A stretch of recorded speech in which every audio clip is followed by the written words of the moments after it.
Mercedes have been tirelessly working on the new concept of the W15, and it seems like the Brackley-based squad has everything they need in order to be competitive in the upcoming season. After two desperate campaigns with only one win in Brazil in 2022, Russel has put joy back on Mercedes fans' faces, and while many were doubtful that Mercedes could close the gap and win races compared to Red Bull and the rising force of McLaren in 2024, this might not be the reality after all. With this in mind, could Mercedes turn their fortunes around after Russel's latest statements? And if so, who would prevail in the intra-team battle? It's safe to say that Mercedes had 2 years they would probably quite like to quickly forget in 2022 and 2023. And while there's still a lot more work to be done on the W15 in order to claim it as a successful project for the upcoming season, this does seem like the scenario we're going to witness after all. Mercedes are all hyped up about the testing in Bahrain, and to come to this conclusion from where they were at the last race in Abu Dhabi, where Hamilton said it's going to be impossible to catch up, considering that Verstappen won with a 17 seconds of difference and with a car that hasn't been touched since July. It's the news we've been waiting for quite some time. Apart from Toto Wolff and Lewis Hamilton, now George Russell has joined the conversation and has delivered some very strong details about the W15 and the competitiveness of Mercedes in 2024. The younger Brit was the one that was able to extract more performance out of the troublesome W13, but in 2023, Hamilton made sure to establish the dominance yet again, finishing third in the Drivers' Championship and having 4 more podium finishes compared to his compatriot. With this in mind, the pressure on Russell's shoulders has arisen even further, especially after what Hamilton had to say about his impact on the W15's development.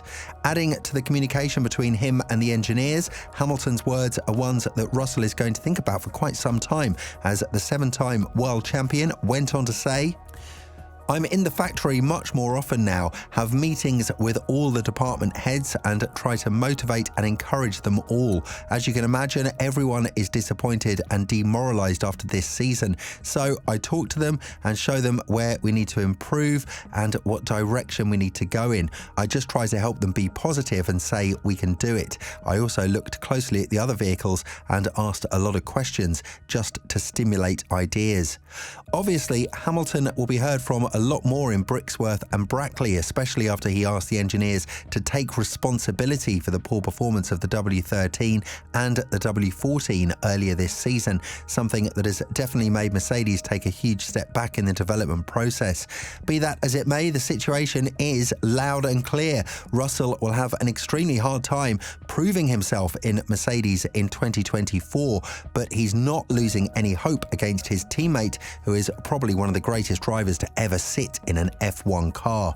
Toto Wolff has echoed on the statement of Hamilton, adding, "We have a gap to the leaders, but the two teams at Brixworth and Brackley are so motivated. We have so many good things in the pipeline, so many new things, and with all the learning we had, we are in a really good place to see what's coming together. We have got to take the momentum now from the P2 in the championship and take the momentum to the factories."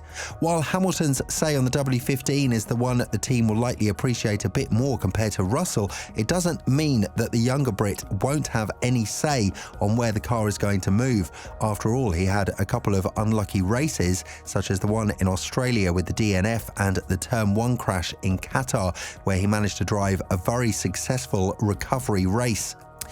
But be that as it may, Russell believes that the W15 is going to be a different kind of animal, and coming from a season where he predicted Red Bull was going to win every race in 2023, this is not something we should be turning a blind eye to.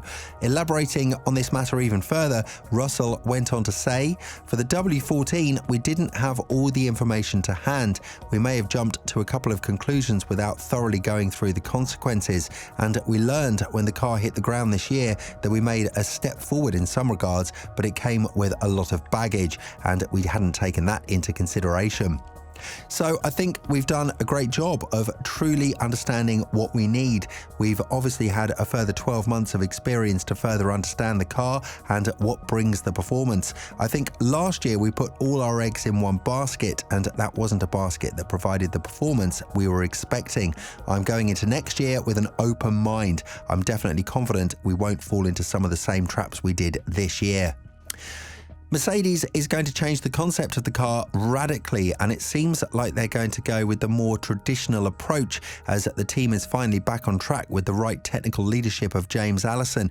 This is also something that was vastly praised by Russell, who confirmed the direction change of the W15. Furthermore, adding, "We are more confident going into the 2023-2024 winter break because Mercedes has been working on the new W15 concept for a long time, and there's been so much due diligence gone into that concept, whereas I think last year it was a little bit rushed."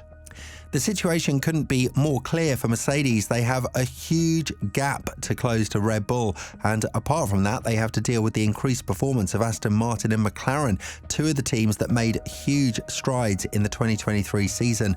On top of that, Ferrari made a promise that they would have a 95% different car compared to 2023, so that's definitely not something that Mercedes would want to hear, especially after Ferrari being the only team close to Red Bull in terms of race wins and pole positions. Yes, Mercedes did win the Constructors' Championship battle with Ferrari in 2023, but the sole race winner outside of the Red Bull duo was Carlos Sainz, and had it not been for the disaster races that Leclerc had, then we wouldn't be having this conversation in the first place.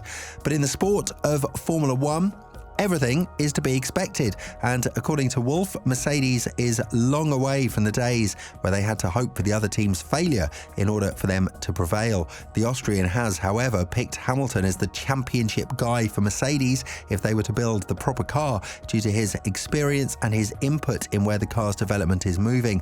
And when talking about this, he went on to say, "If we are able to give Hamilton a car, then he would be fighting for a world championship, I have no doubt. It's clear that when you have a Formula One car like we have now, you're never at ease with it. You have good weekends and bad weekends. In the end, every time we've seen that Lewis has someone in his target in front of him and it was about winning the race, then the real Lewis comes alive, and I think we just need to give him that opportunity." Wolff was the first to warn the media about potential sparks between Hamilton and Russell once they have championship-winning machinery at their hands, and Russell definitely does not plan to back up from this fight. Elaborating on this matter earlier in the season, the younger Brit said that there would be absolutely no reason as to why he wouldn't be pushing Hamilton to his extremes, and if Mercedes were to build a championship-winning car, I guess we would be seeing a lot more of the competitive duo from the Brackley-based squad, which could turn sour very quickly. With this in mind, the tension in Mercedes is going to rise slowly but surely, and while this is a consequence that the team would much rather deal with if it means they could win races and fight for the championships in return, the 2016 season is always going to haunt the Brackley-based squad as the season where lots of bonds and relationships were broken. Yeah, the situation is vastly different now, and if there is a championship contender for Mercedes, it's likely going to be one driver instead of two, but nonetheless, both of them will make sure to take their elbows out and show the world why they are racing for one of the best, if not the best teams in the history of the sport.